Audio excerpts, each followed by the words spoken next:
Muito obrigado pelo convite, né?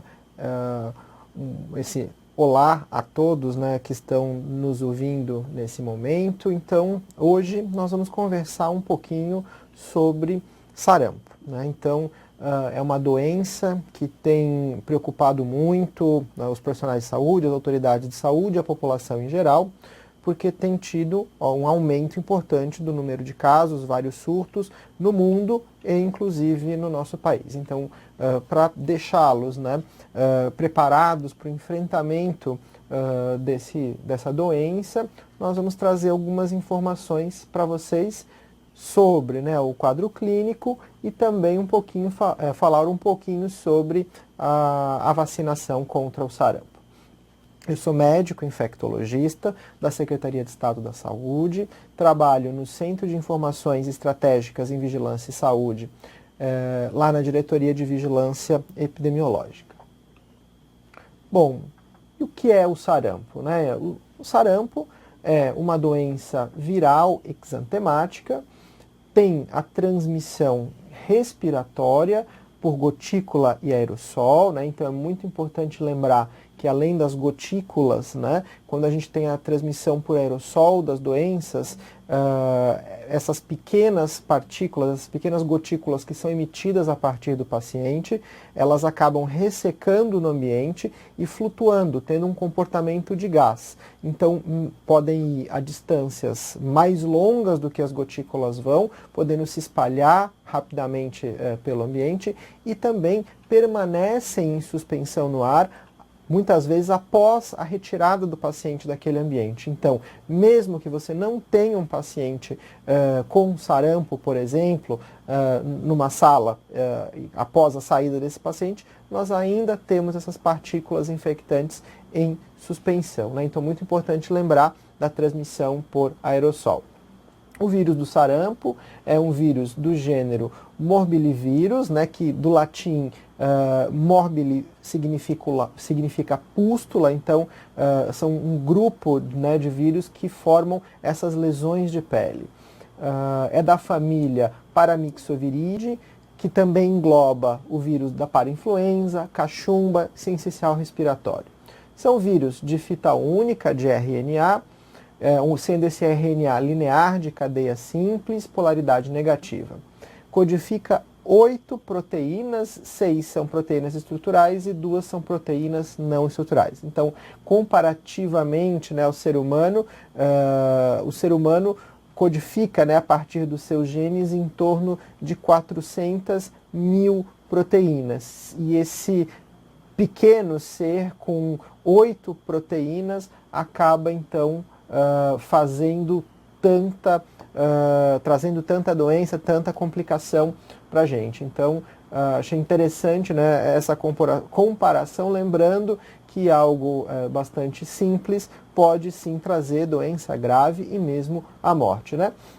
E são vírus também ditos envelopados, e esse envelope ele é considerado como um fator de virulência. Bom, a fisiopatologia do sarampo. O vírus ele vai penetrar a partir do trato respiratório do ser humano. Ele vai infectar, então, os linfócitos, as células dendríticas e os macrófagos alveolares. Então, é bastante importante fixar um pouco na fisiopatologia para a gente entender a dinâmica e depois o aparecimento dos sinais e sintomas. E a partir, então, dessa passagem, né, pelo trato respiratório, vai ocorrer uma replicação viral nos linfonodos, com a disseminação por via hematogênica, né, então um momento de viremia, através dos linfócitos infectados. E a partir daí nós vamos ter a infecção das células de epitélios e endotélios, né? Então é a transmissão direta do vírus para essas células, acometendo praticamente todos os aparelhos, né? Todos os sistemas do corpo humano. E lembrando então que ocorre um retorno, né? Uma liberação dos vírus a partir das células dendríticas e linfócitos, né? Retornando para as células do trato respiratório. E com isso você começa a ter então a disseminação viral, quando o paciente tosse, quando o paciente espirra, através dessas gotículas do trato respiratório. O vírus, então, ele leva a necrose epitelial, com a formação de células gigantes, que é bastante característico na patologia, leva a uma supressão da resposta TH1 pelo vírus, causando imunossupressão. Então é muito importante lembrar que é uma das primeiras doenças imunossupressoras conhecidas, né, que diminui após o quadro inicial, né, os momentos iniciais da doença, você tem uma diminuição importante da imunidade, levando a complicações infecciosas secundárias. Então, muito importante lembrar no manejo dos pacientes. E a resposta imune, ela inicia com a produção dos anticorpos e a diminuição da replicação viral e dos sintomas. E é aí então que nós temos a presença do eritema e do enantema, nessa vermelhidão da pele e das mucosas, sendo isso causado por uma vasculite dos pequenos vasos, né? Então é importante lembrar que o sarampo é uma doença que tem um comprometimento primário do sistema respiratório, né? Então a gente começa com sintomas respiratórios e quando você tem uma resposta imune, uma resposta inflamatória, aí sim você vai ter as manchas, né? As máculas características do sarampo. Então, muito importante para a gente realizar o diagnóstico dos pacientes é entender essa fisiopatogenia, como a infecção vai acometendo os órgãos, e assim a gente pode classificar de maneira mais fácil esse caso. Bom, e o quadro clínico do sarampo, né?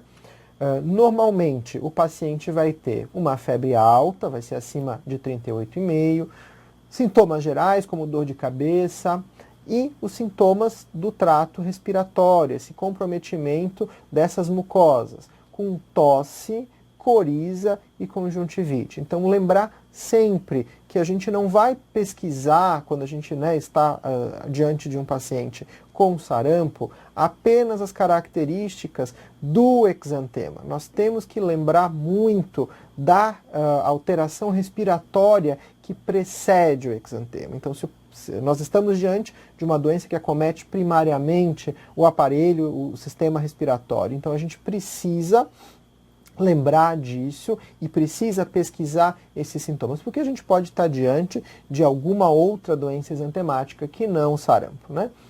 Um outro ponto muito importante que é dito, né, patognomônico, um sinal patognomônico, são essas manchas brancas que aparecem na mucosa bucal, conhecida como sinal de Koplik, né, que antecede de 1 a 2 dias o aparecimento das manchas pelo corpo, né?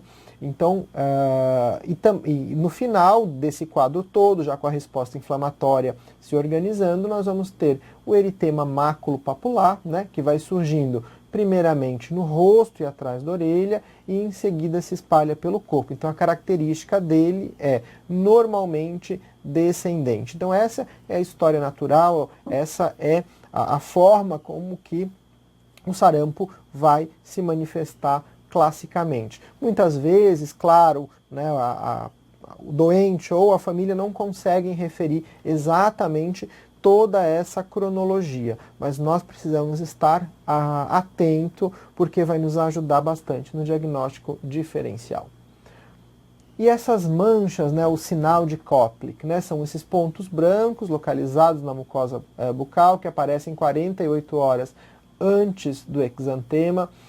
Tem um tamanho em torno ali de 1 a 3 milímetros, então são muito pequenas, são branco-acinzentadas ou azuladas com a base eritematosa, podem estar, né, localizadas ou concentradas próximo à mucosa do molar e às vezes tem um aspecto de grãos de sal em um fundo vermelho, né? Então são pequenas manchas brancas, cinzas, azuladas, com a base eritematosa. Ainda, né, falando sobre os períodos que a gente pode classificar o sarampo. A gente tem um período de infecção que vai durar de cerca de 7 dias, onde a gente vai ter o paciente com febre, com a tosse, a coriza, conjuntivite, podendo ser acompanhado de fotofobia. Então são aqueles sintomas do trato respiratório. Do segundo ao quarto dia, né, nesse período, começa a surgir então o eritema, quando a gente tem essa acentuação dos sintomas. O paciente apresenta prostração e essas lesões características de pele, né, que você tem uma irritação com esse eritema, principalmente, né, com início na região retroauricular. Depois nós passamos para essa fase, né, com a resposta imune conseguindo controlar a doença. Então a gente entra na remissão, que é caracterizada pela diminuição dos sintomas, o declínio da febre, né? E normalmente nessa fase a erupção de pele ela vai se tornando escurecida, cicatricial, né? Em alguns casos surge uma descamação fina, lembrando farinha, por isso recebe o nome de furfurácea. Então essa descamação furfurácea ocorre já na fase onde a resposta imunológica está conseguindo controlar a doença. E, por fim, a gente pode ter o período toxêmico, né, que é quando o sarampo, por ser uma doença que compromete a imunidade do hospedeiro, ele vai facilitar a ocorrência de superinfecção viral ou bacteriana. Então, com isso, a gente vai ter as complicações que vão, junto com o quadro, desencadear os processos graves e podendo levar o paciente à morte.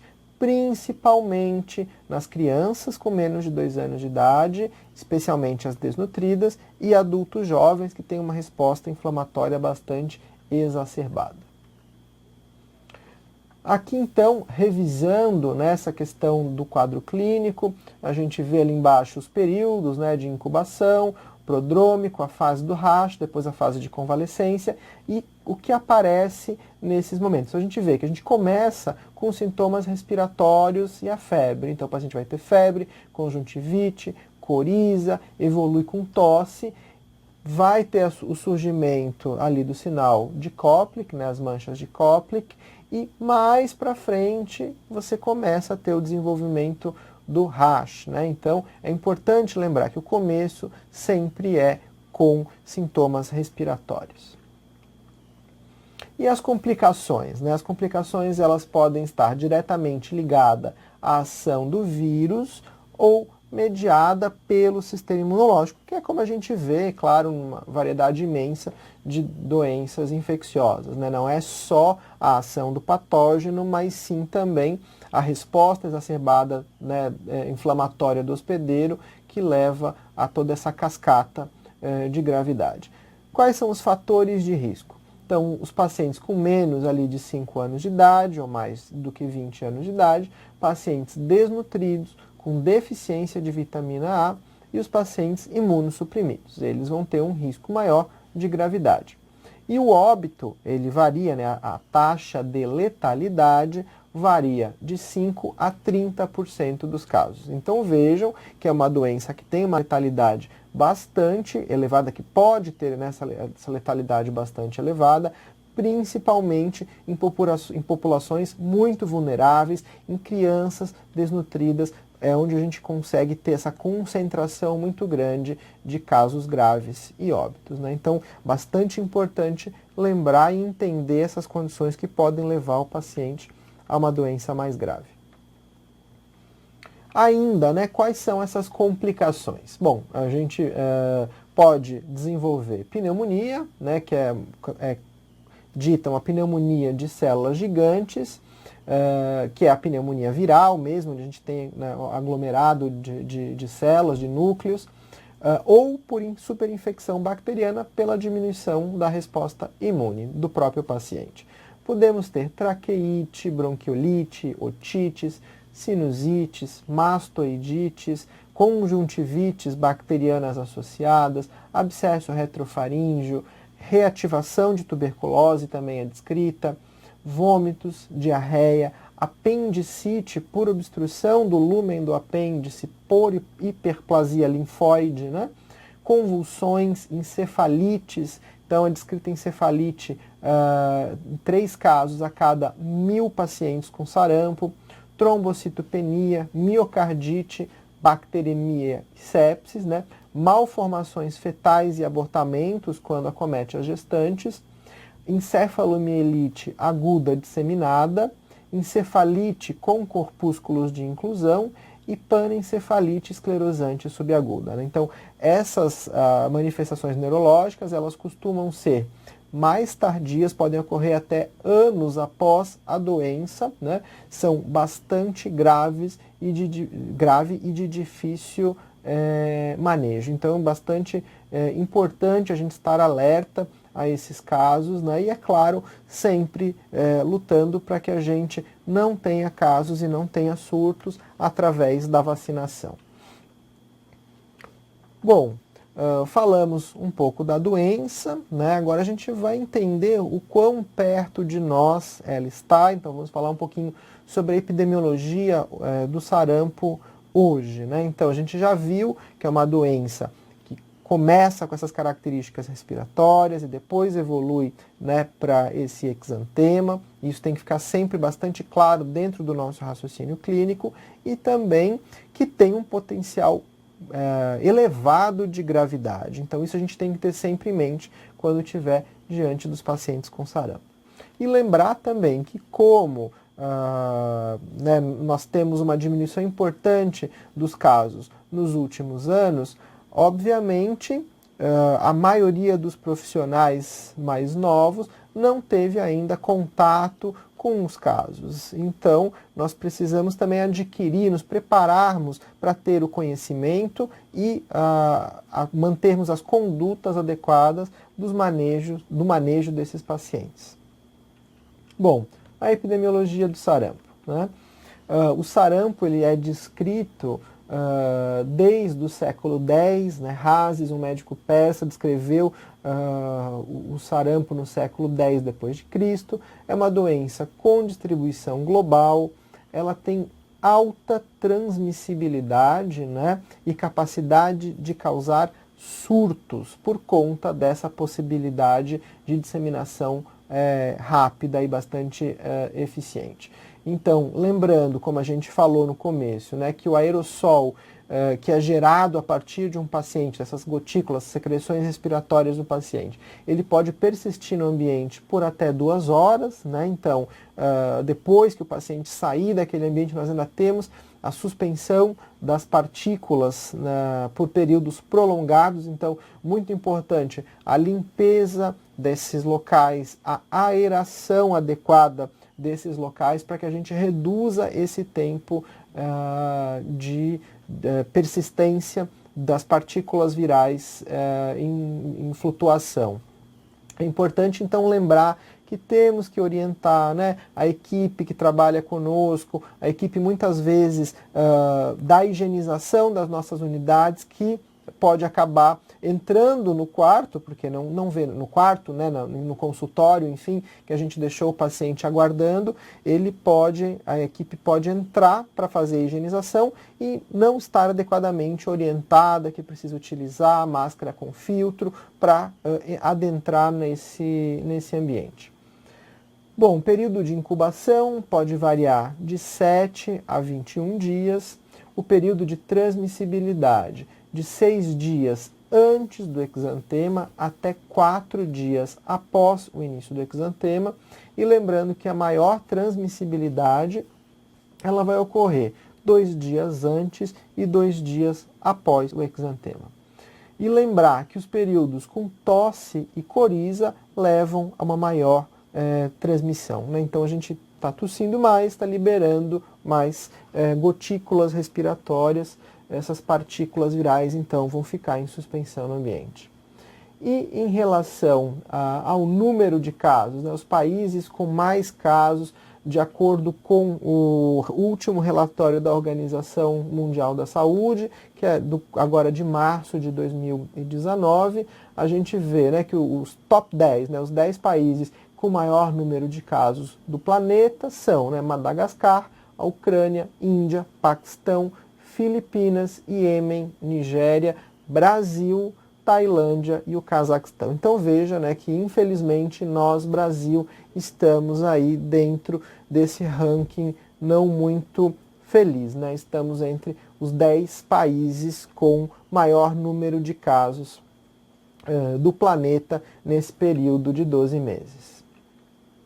Bom, né, ressaltando o que a gente falou, o sarampo é uma doença extremamente contagiosa. Dentre as principais doenças transmissíveis, né, que a gente costuma lidar, ele é a que tem a maior possibilidade de transmissão. Então a gente tem ali que a partir de um caso de sarampo, nós vamos ter de 12 a 18 pessoas infectadas, né? Outras doenças que a gente também considera como muito transmissíveis, né? Como catapora, varicela, a gente vai ter a cada uma pessoa doente 5 a 7 infectadas, né? Então menos da metade. Então muito importante lembrar que realmente o sarampo é a doença que a gente tem como de maior facilidade de dispersão. Por isso, toda essa preocupação e a capacidade de gerar surtos. Bom, gripe, né, uma doença agora que a gente começa, período de inverno, começa a se preocupar bastante. Então, de cada pessoa com gripe, nós podemos ter ali de 1 a 4 pessoas infectadas.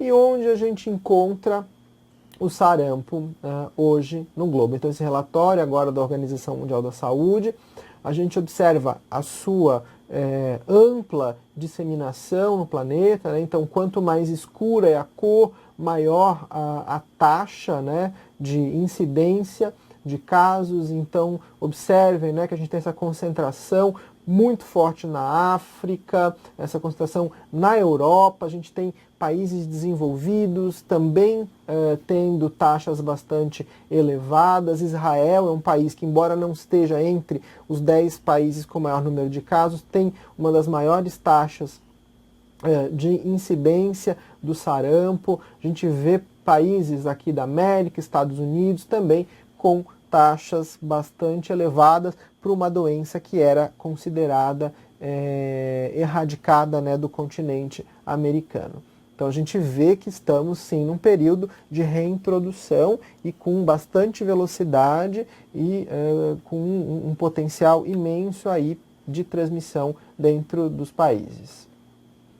Aqui a distribuição por mês, né, entre as regiões do globo de 2015 a 2019. Então a gente vê que, embora a gente tivesse sempre um número de casos acontecendo ali em África, no globo todo, né?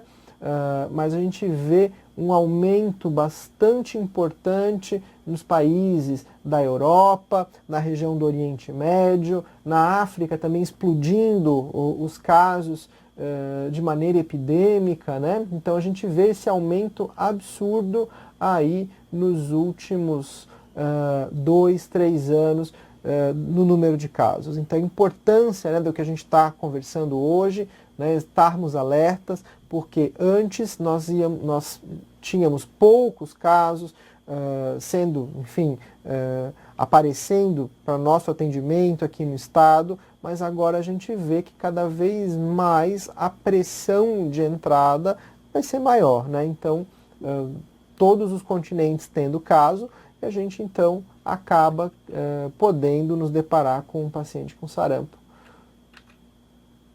em breve.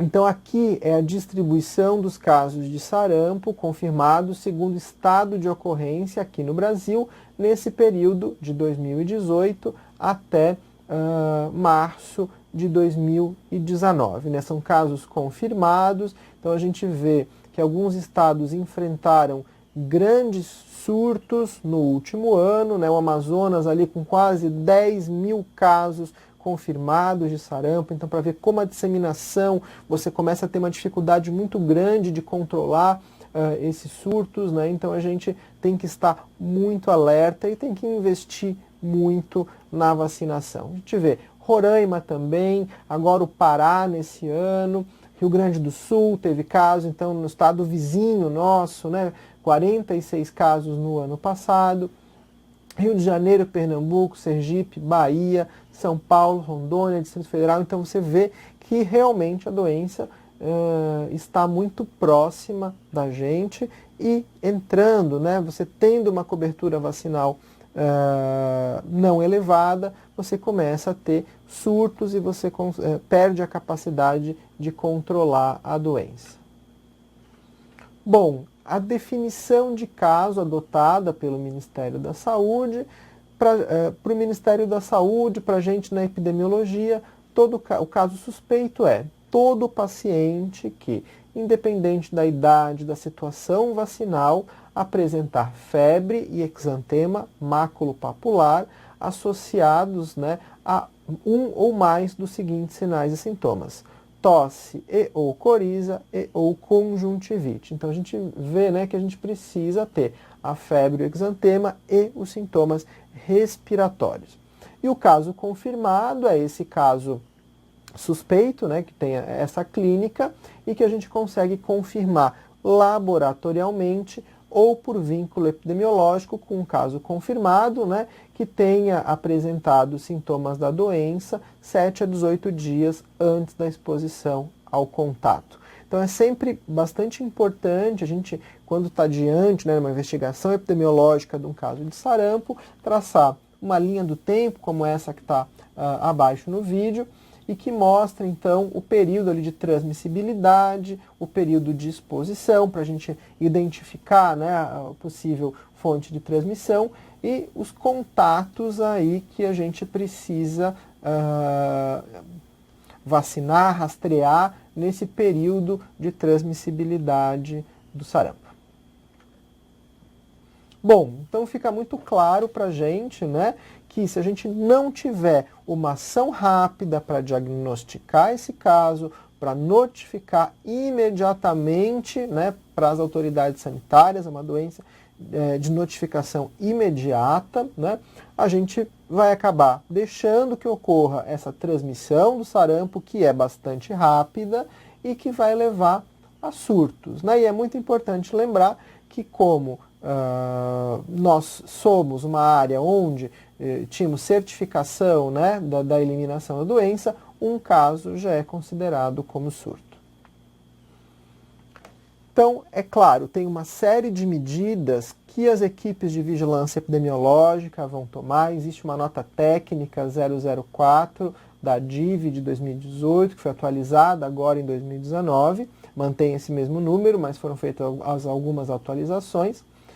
E a partir dali, as equipes de vigilância epidemiológica estão preparadas, né, a partir das orientações que tem neste material, para realizar o controle, né, o acompanhamento, a vigilância, o monitoramento, rastreio desses casos, para que a gente então consiga bloquear, né, esse surto, evitar que a gente tenha essa disseminação na nossa área, no nosso território, né? Então, muito importante quando nós estivermos diante de um caso suspeito que atinja a definição de caso, que tenha os sintomas respiratórios e né, o exantema, a febre, o exantema, vamos então notificar imediatamente para a Vigilância Epidemiológica Municipal para que ele seja então adequadamente investigado e as medidas de controle sejam desencadeadas também imediatamente, né? As medidas são desencadeadas o mais rapidamente possível, muitas vezes antes mesmo da confirmação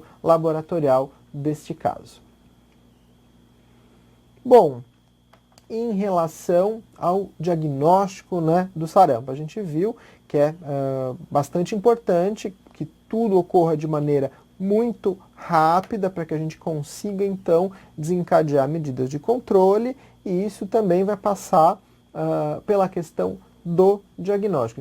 Então, existe um algoritmo que faz o diagnóstico do sarampo a partir das orientações que o Ministério da Saúde e a sua área técnica traz. Basicamente, hoje, o que é realizado é o ensaio imunoenzimático, né, a sorologia, né, ELISA, que vai dosar IgM e IgG, que é utilizado como padrão da rede laboratorial de saúde pública no Brasil. Então, este teste ele é realizado em Santa Catarina, por exemplo, no nosso LACEN, Laboratório Central de Saúde Pública, e ele então é rapidamente realizado para que a gente consiga continuar com a investigação e as medidas de controle de cada caso que é notificado por vocês.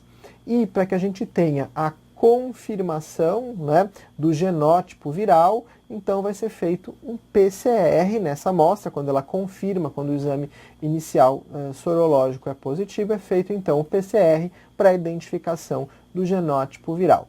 Pode ser feito, né, deve ser feito em urina, secreções nasofaríngeas, sangue, líquor ou tecidos, dependendo do nosso acesso e os tempos, né, que a gente tem essas amostras. Então, eu trouxe ali esse fluxograma, muitas dessas ações de bloqueio, de controle, o próprio fluxograma de diagnóstico, a gente não vai entrar no detalhamento, porque para a gente na assistência, o mais importante é a gente chamar a parceria da vigilância epidemiológica que vai nos ajudar com essa complementação das ações, né? Então, vai nos ajudar com o diagnóstico, vai nos passar as orientações de como a gente coleta, quando coleta, como armazena, como encaminha, tudo isso a equipe da vigilância epidemiológica vai nos auxiliar. E também é muito importante a gente sempre lembrar de acessá-lo, de conversar com as nossas vigilâncias dentro do nosso município,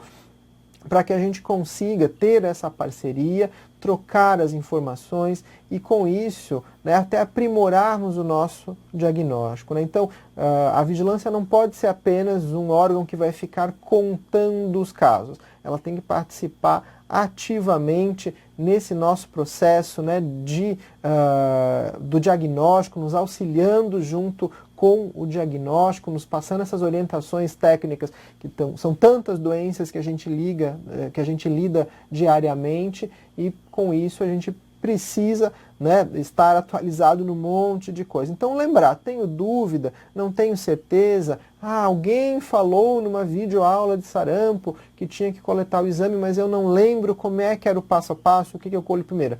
Ligar imediatamente para a Vigilância Epidemiológica Municipal, lembrando que todo o nosso estado ele é coberto por nossa rede de vigilância municipal e estadual também. Então, nos momentos em que os municípios não estão com suas atividades, à noite, final de semana, nós temos uma rede de sobreaviso estadual nas gerências de saúde da Secretaria de Estado da Saúde, que podem levar essas informações também a vocês e o apoio, né, em todas essas ações que são necessárias.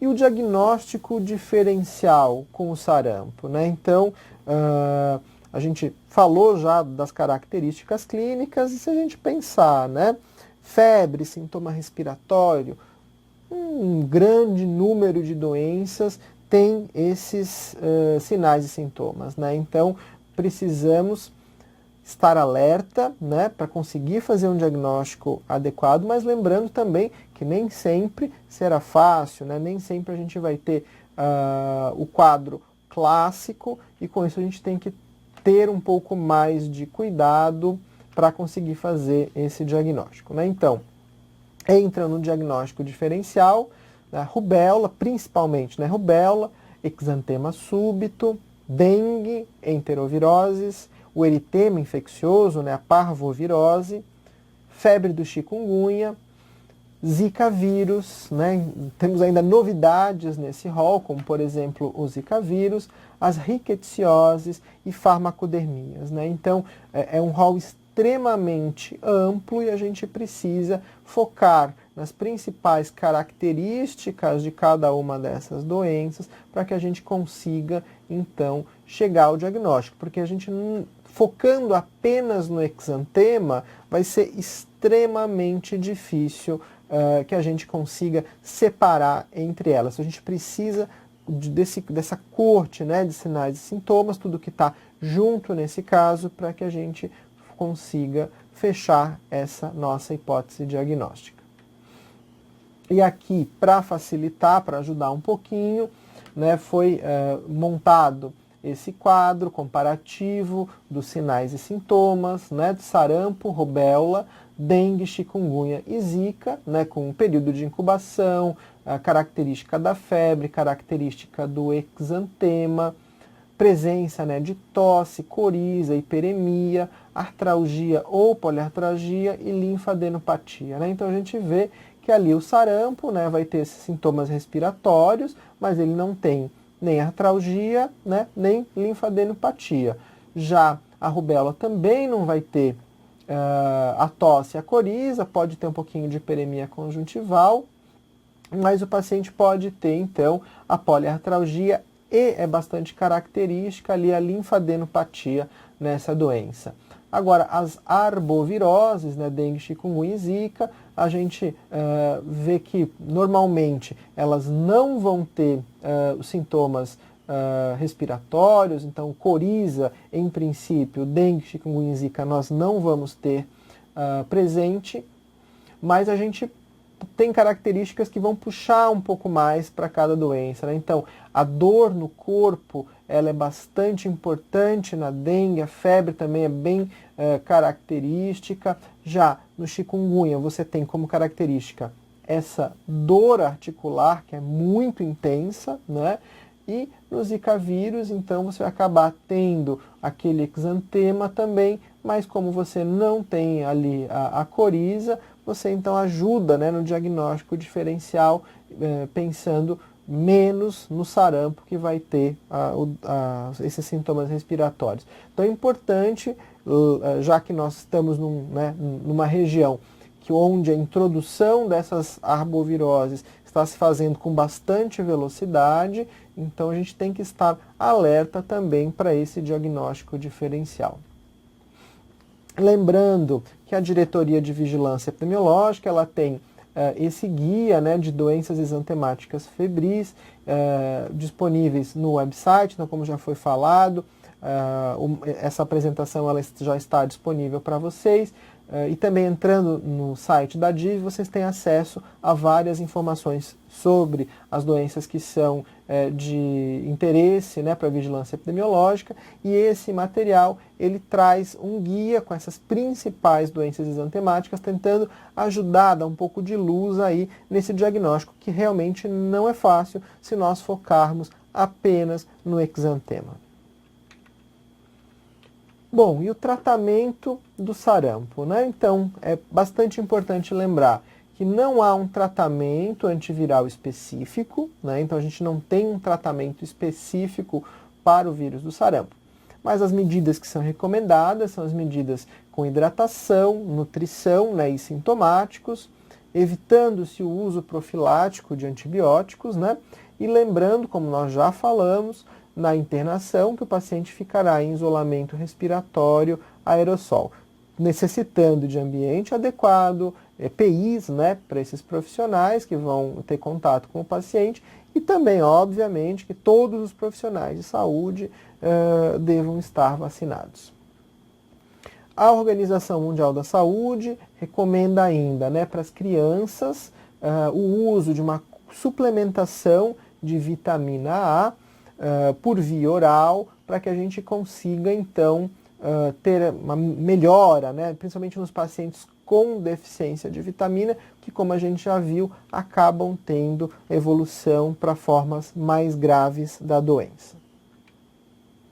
E em relação à vacinação, né, a gente falou bastante que é uma doença que pode ter um diagnóstico bastante difícil, complexo, porque o exantema vai ser comum, né, uma série de outras doenças, até mesmo não infecciosas, como farmacodermias, que por vezes o paciente pode ter uma elevação da temperatura, que pode ser confundida como uma febre não, né, muito alta, mas você vê que o rol de diagnósticos é bastante amplo e que pode ser difícil para a gente fazer esse diagnóstico. E por outro lado, a gente tem uma disseminação muito rápida, podendo causar surtos de uma doença que tem um potencial de gravidade bastante elevado. Então, a gente precisa pensar nas medidas de prevenção, né? E o que nós temos de mais eficaz contra o sarampo é a vacinação.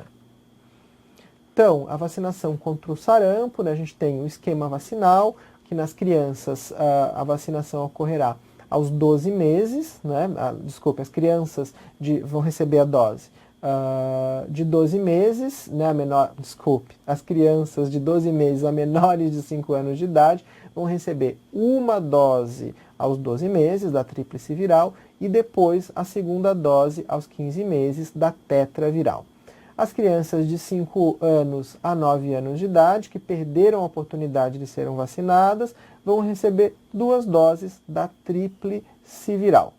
E os adolescentes e adultos, né, de 10 a 29 anos vão receber 2 doses de tríplice viral e as pessoas de 30 a 49 anos, uma dose da vacina tríplice viral. Então esse é o calendário do Programa Nacional de Imunização.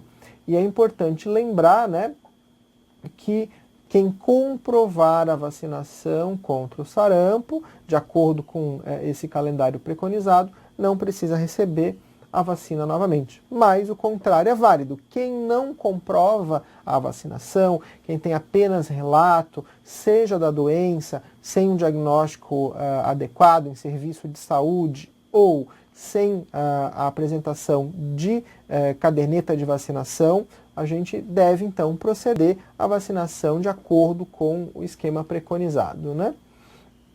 E lembrando que quem já tomou 2 doses durante a vida, seja, né, da tríplice ou da tetra, não vai precisar mais receber a vacina. 2 doses vão dar proteção para a vida toda. Ainda na vacinação, então, quem não deve receber a vacina contra sarampo? Casos suspeitos de sarampo, pessoas com sintomatologia sugestiva, as gestantes, né? Então, caso receba a vacina, deve esperar pelo menos 4 semanas antes de engravidar, os menores de 6 meses de idade e também alguns imunossuprimidos por ser uma vacina de vírus vivo atenuado. E lembrar, muito importante, né, todos que estão nos ouvindo, que os profissionais de saúde devem comprovar 2 doses, né? Então essa recomendação é bastante importante, né, para aumentar a nossa porcentagem de profissionais protegidos. Então com 2 doses a gente precisa comprovar, precisa estar vacinado com 2 doses da vacina. Bom, em relação ao bloqueio vacinal, não é, obviamente, né, o nosso objetivo é falar mais da doença, para que a gente consiga identificar com vocês nas unidades. Né, o bloqueio é realizado pela equipe da epidemiologia, como a gente já falou, mas algumas informações iniciais a gente vai trazer para vocês. Então é importante lembrar que a realização do bloqueio, ela independe do resultado laboratorial. Como a gente falou, quanto mais rápido as medidas de controle, melhor. Então o início do bloqueio ele é imediato, né? Ele deve ser realizado também até 72 horas após a notificação do caso, a fim de se eliminar a cadeia de transmissão, né, e os possíveis suscetíveis, né? Então essa atividade ela vai ser muito importante para que a gente não tenha os surtos. E em caso de bloqueio, nós estamos autorizados a vacinar as crianças a partir de 6 meses de idade e também os maiores de 50 anos de idade. E como já foi falado, não vacinar o caso suspeito. E falando um pouquinho de cobertura vacinal, né, contra o sarampo, é importante a gente entender que o que é a cobertura vacinal, né? É um indicador que nos expressa por meio de um percentual as pessoas que foram vacinadas, né, num determinado período geográfico, num determinado período de tempo, né? Então, ele vai nos dizer quantas pessoas, a proporção, né, de pessoas que foram vacinadas em determinado local. E um outro conceito muito importante é a homogeneidade, porque quanto maior essa amostra que nós estamos pegando, você pode ter muitas vezes uma grande vacinação de determinadas áreas que vão levar a uma cobertura vacinal relativamente adequada, mas se nós não tivermos homogeneidade nessa cobertura, nós vamos ter bolsões de suscetíveis, que para o sarampo, né, então para a vacina tríplice viral, isso vai levar aos surtos, essa presença de pessoas suscetíveis, esses aglomerados de pessoas suscetíveis, né? Então, o cálculo é o número de territórios com a cobertura adequada pelo número total de municípios avaliados, né? Então, para a gente ter certeza de que a cobertura e a homogeneidade são elevadas para que a gente tenha, então, a proteção da nossa população.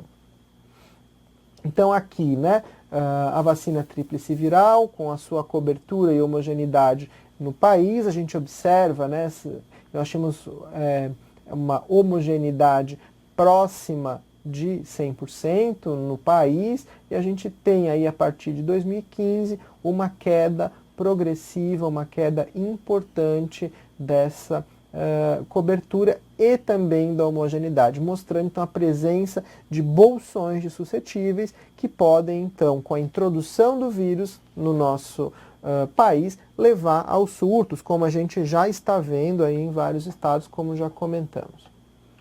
E aqui em Santa Catarina, né, a gente observa que tínhamos também uma cobertura, né, em menores de 1 ano, que é o indicador adotado pelo Ministério da Saúde. Tínhamos uma cobertura bastante elevada, né, próxima até ali, superior a 100%. Por que isso? Né? Porque muitas vezes a gente tem uma dificuldade no cálculo do denominador, em saber quantas crianças a gente tem nesse grupo, então a gente acaba tendo muitas vezes essas pequenas distorções quando a gente analisa esse indicador.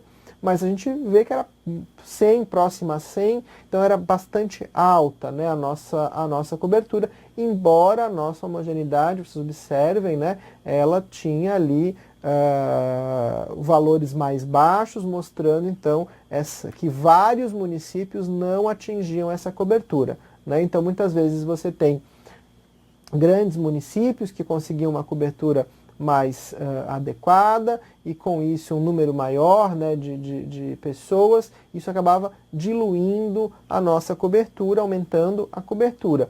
Mas quando você analisa município a município, você vê que isso não é homogêneo, né? A gente chega ali em 2015 a 26% dos municípios de Santa Catarina com a cobertura vacinal em menores de 1 ano com a tríplice viral adequada, né? Então, para ver como nós temos bolsões de suscetíveis no nosso estado. E a gente vê essa tendência à diminuição aí da cobertura também aqui em Santa Catarina.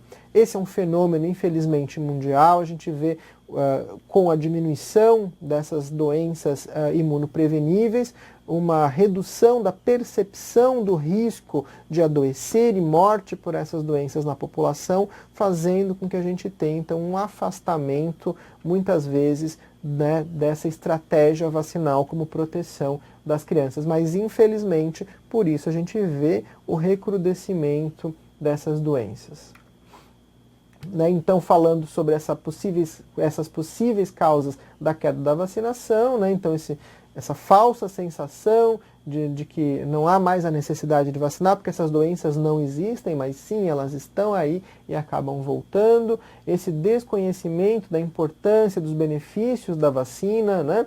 Que não é só individual, mas também é coletivo, e também temos muitas dificuldades burocráticas, administrativas, como o horário de funcionamento das unidades, né, que é incompatível com a rotina, né, da população. Então, a pessoa, quando tem o seu horário possível, disponível para ir para a unidade, acaba que a unidade já está fechada. E também a gente teve nos últimos anos alguns problemas com a mudança dos sistemas de informação pelo Ministério da Saúde, com a falta de alimentação também no sistema por municípios, gerando então dados inconsistentes que muitas vezes fazem que a gente não consiga analisar com precisão a cobertura e a homogeneidade. E ali, finalizando, né, como proceder num caso com o exantema? A gente não precisa ficar apavorado, ficar no cantinho, como esse nosso colega, tá?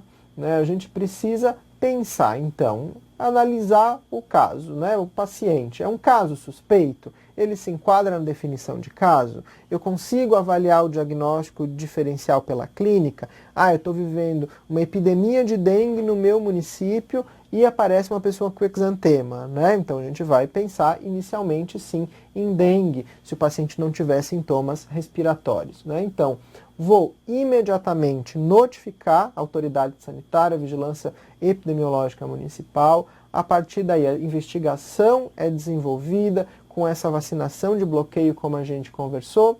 É feita, né, a coleta de material em tempo oportuno, a busca ativa de outros suspeitos e o monitoramento de toda essa situação, né, até que a gente consiga passar, né, por um período sem nenhum caso secundário a este caso inicial. Então, né, finalizando, lembrando que o sarampo mata, que a vacina é a nossa principal forma de prevenir a doença. Temos no site da diretoria, né, o hot site do sarampo, que vocês também vão ter outras informações sobre a doença, e também no site da DIV sobre outras doenças, né? E lembrar sempre também de procurar a nossa vigilância epidemiológica municipal, entender o que está acontecendo no município, conversar, ver quantos casos de leptospirose, quantos casos de dengue, o que está acontecendo, onde a gente tem a Aedes, para que a gente consiga, então, pensar melhor nos nossos diagnósticos dessas doenças infecciosas agudas, porque chegando para a gente um paciente com febre, né, a gente vai ter um número imenso de hipóteses para investigar. Então a gente tem que usar a epidemiologia como uma ferramenta importante para fazer esses diagnósticos e para a gente conseguir tratar bem e ter uma boa evolução dos nossos pacientes. Muito obrigado. O município de Benedito Novo, ele fez duas perguntas. A primeira delas, boa tarde, né? A vitamina A é prescrita de maneira profilática ou como tratamento em todos os casos? Então, ela entra no caso para tratamento, não é feito de maneira profilática. Os pacientes com sarampo, as crianças com menos de 12 meses de vida, vão receber essa vitamina por via oral para que a gente, então, melhore o status nutricional, né? A gente acaba ali colocando mais a vitamina, mas um dos pontos muito importantes do manejo desses pacientes quando eles estiverem, seja internado, né, ou sendo orientados para tratamento domiciliar, que a alimentação adequada, né, uma suplementação com alimentação, com vitaminas e tudo mais, facilita ou favorece um prognóstico adequado. Então é muito importante lembrar disso, né, que a desnutrição é fator de risco. Então eu tento melhorar a nutrição do meu paciente para evitar, do meu paciente que está doente, né, então complementando, né, o que foi então perguntado, quando o paciente está doente, eu vou fazer essa suplementação para protegê-lo da evolução para as formas graves. Mas não além dessa suplementação nas crianças pequenas com a vitamina por via oral, nós podemos então orientar todos os pacientes a uma alimentação, uma nutrição adequada quando a gente estiver diante de um diagnóstico de sarampo. Certo.